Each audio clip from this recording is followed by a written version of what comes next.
नमस्कार दोस्तों, आपका स्वागत है आपके अपने चैनल स्टडी क्यूआर पर। मैं आपका अपना दोस्त।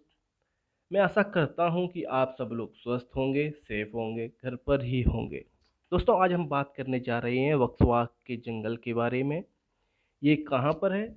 तो ये मध्य प्रदेश में है, मध्य प्रदेश के छतरपुर। इस समय ये काफ़ी चर्चा का विषय है क्योंकि यहाँ पर डायमंड की खदानें पाई गई हैं।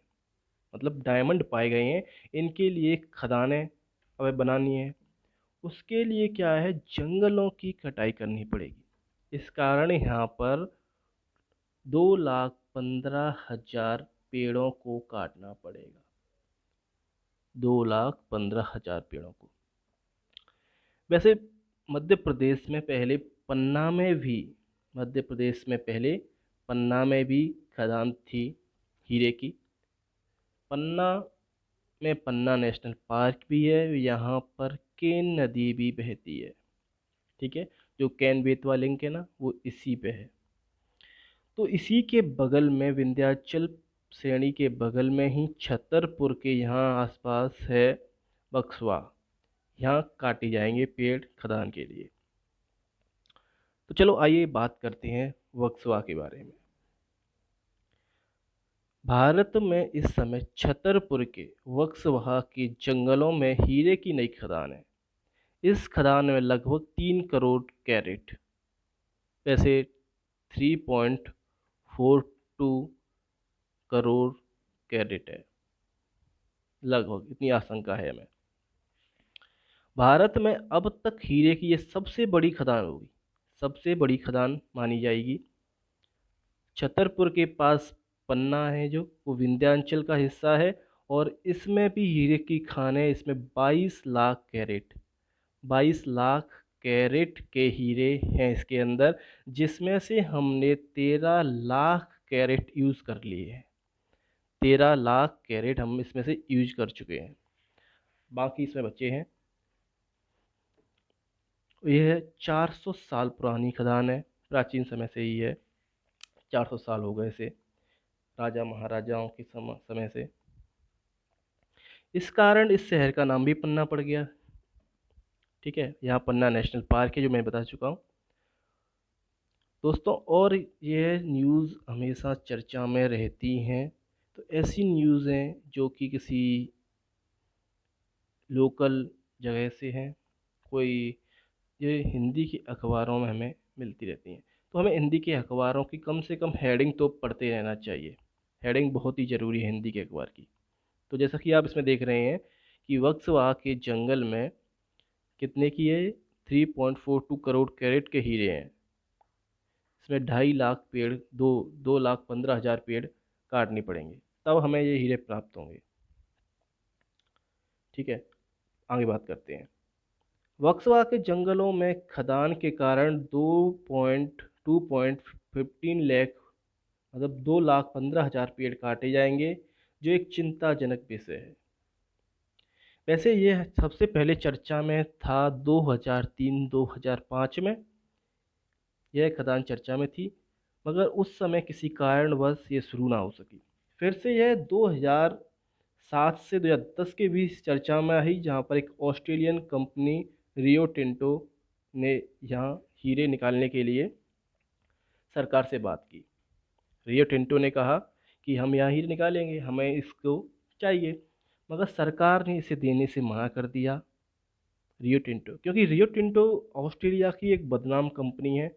उसने ऑस्ट्रेलिया के कई शहरों को प्रदूषित कर दिया है, काफ़ी मात्रा में प्रदूषित कर दिया है, प्लास्टिक से भर दिया है कई शहरों को। तो इसने कहा कि हम 11 लाख पेड़ काटेंगे।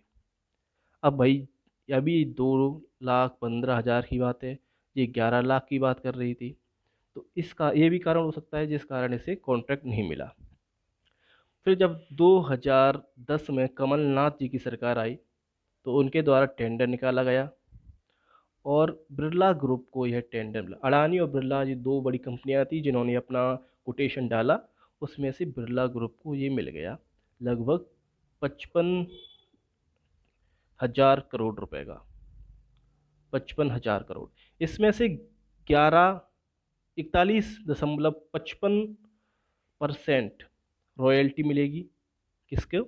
मध्य प्रदेश सरकार को इतना राजस्व मिलेगा। कितना राजस्व है? 23,000 करोड़। 55,000 करोड़ में से 23,000 करोड़ राजस्व मिलेगा। बिरला ने कहा है कि हमें 62 हेक्टेयर भूमि खदान के लिए चाहिए, 62 हेक्टेयर, और 382 हेक्टेयर भूमि हमें चाहिए हीरे की पॉलिश, रख रखाव, वर्कर्स आदि कुछ जो इंफ्रास्ट्रक्चर उसे बनाना है, इंफ्रास्ट्रक्चर के लिए उसे 382 हेक्टेयर भूमि चाहिए। और जो पेड़ हैं 2,15,000, वो इसी 382 हेक्टेयर ज़मीन से काटे जाएंगे। ठीक है, तो अब आगे देखते हैं। जो ये हमारा शहर है छतरपुर, ये किसका हिस्सा है? ये बुंदेलखंड का हिस्सा है। अब यहाँ पेड़ काटने की बात चल रही है। जो आप ब्लू में देख रहे हैं, ये सब हैं उत्तर प्रदेश के, ये ग्रीन में सब मध्य प्रदेश के हैं। इनको लेके काफ़ी आंदोलन भी होते रहते हैं, मगर अभी विषय वो नहीं है। जो अब छतरपुर में जो जंगल ये काटने की बात कर रहे हैं, पूरा बुंदेलखंड ही सूखे से प्रभावित रहता है। यहाँ काफ़ी मात्रा में सूखा होता है, बरसातें कम होती हैं। तो इस कारणवश अगर ये जंगल काटा जाएगा तो यहाँ पर बहुत ही बुरा प्रभाव पड़ेगा। इस क्षेत्र में बहुत ही बुरा प्रभाव पड़ेगा। सूखा और भी बढ़ सकता है। भाई 2,15,000 पेड़ कुछ होते हैं, और वो भी पेड़ विविध विविध प्रकार के हैं। कुछ तो रेयर वैरायटी हैं जो कहीं कहीं पाई जाती हैं, कुछ तो ऐसी वैरायटी भी हैं जो सिर्फ इसी क्षेत्र में पाई जाती हैं। कि दोस्तों, एक रिपोर्ट इन्होंने पहले अपनी पेश की थी। इन्होंने कहा था गवर्नमेंट ने कि इसमें कोई भी मतलब इसमें जानवर रहते हैं। इस रिपोर्ट में कहा गया कि इसमें जानवर रहते हैं। अब ये दूसरी रिपोर्ट ये लाए हैं, उसमें ये बोल रहे हैं कि इस जंगल में कोई भी जानवर नहीं रहता। पहली रिपोर्ट में आप जानवर रहने की बात कर रहे थे, डियर, टाइगर और भी कई प्रकार के, और बियर, कई प्रकार के जानवर इसमें रहते हैं। पहले ये बोल रहे थे जानवर रहते हैं, अब कह रहे हैं जानवर नहीं रहते, जानवर से पन्ना में ही रहते हैं। तो क्या जानवरों को पता चल गया कि यार यहाँ पर तो खदान खुलने वाली है, तो हम अपना प्रवास कर लेते हैं, माइग्रेट कर लेते हैं और पन्ना में जाके बस जाते हैं। अब वो सरकार ही जाने। अब जैसा ही यहाँ पर ये 2,15,000 पेड़ तो कट ही रहे हैं, कैन वेतवा लिंक से भी यहाँ पर 23 लाख पेड़ों को हानि होगी। कई जंगल डूब जाएगा और 23 लाख पेड़ खत्म हो जाएंगे। और फिर उसके बाद भी यहाँ बुंदेलखंड हाईवे निकल रहा है, जिसके कारण 1.9 लाख, लगभग 2 लाख पेड़ काटे जाएंगे। तो वही आप 2,15,000 ये काटेंगे, 11 लाख ये खराब हो जाएंगे, 2 लाख बुंदेलखंड हाईवे से चले जाएंगे। मतलब मध्य प्रदेश को जंगल मुक्त करने का पूरा प्लान बना चुकी है सरकार द्वारा। ये कहा गया है जितना भी पेड़ काटा जाएगा हम उतने पेड़ वापस लगाएंगे। और ये आप वापस तो लगाएंगे, मगर आप किस प्रकार के पेड़ वापस लगाएंगे? जब कोई सरकार, कोई गवर्नमेंट पेड़ काटती है तो वह एक ही प्रकार के या 2 प्रकार के पेड़ लगा दोगे आप विविध प्रकार के पेड़ तो नहीं लगा पाएंगे। और जिस प्रकार जब प्रकृति अपने आप को स्थापित करती है, आप उस प्रकार तो स्थापित नहीं कर पाएंगे। कई पेड़ तो आपके सूख ही जाएंगे, कहीं उन्हें पानी नहीं मिलेगा। और दूसरी बात, पेड़ तो आप काट रहे हैं, लगा भी रहे हैं, मगर पेड़ काटने के बीच में और लगाने के बीच में जो प्रदूषण बढ़ेगा, जो सूखा बढ़ेगा, खेती खराब होगी, बंजर होगी, उसका हिसाब कौन देगा? एक कारण ये भी है इसका विरोध का।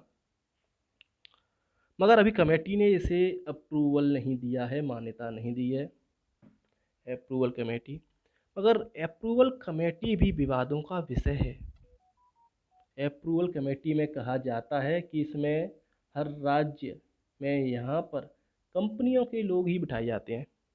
अगर कंपनी के लोग ही बैठ रहे हैं, इस डायमंड कंपनी का कोई व्यक्ति इस कमेटी में बैठ रहा है, तो हम कैसे माने कि वो इसे रिजेक्ट करेगा? वो तो अप्रूवल देगा। जैसा अभी कर्नाटका में आया है कि वहाँ की जो वाइल्ड लाइफ एक्सपर्ट की जो कमेटी है, वहाँ पर वो लोग अपने नेताओं को ही वहाँ का अध्यक्ष या कोई चेयरमैन हेड बना देते हैं। तो एक ये भी है जिससे जनता का भरोसा कम हो रहा है। तो दोस्तों, ये है कि हमें पेड़ बचाने हैं, ना कि काटने हैं। अगर किसी लिए हमें पेड़ काटने भी हैं, तो हमें काटना एकमात्र इसका ऑप्शन नहीं है। हम उन पेड़ों को ही सीधा निकाल कर किसी दूसरी भूमि पर लगा सकते हैं। और सरकार को इसके बारे में या इसको काटने से पहले जनता से या जनता के जो वहाँ लोकल के जो प्रतिनिधि हैं उनसे, इन सब से बात भी करनी चाहिए। अब जैसा पेपरों में आप देख रहे हैं, प्रकृति से खिलवाड़, हीरा खनन के लिए 2 लाख पेड़ पे लटकी तलवार, पन्ना टाइगर रिजर्व के बाद बक्सवाहा के जंगलों की बारी। पहले आपने पन्ना के लिए किया, अब बक्सवाहा के लिए कर रहे हैं। पन्ना के लिए कब किया? वही लिंक वाले से जब कटेंगे पेड़, और पहले भी जब हीरे के लिए आपने किया है।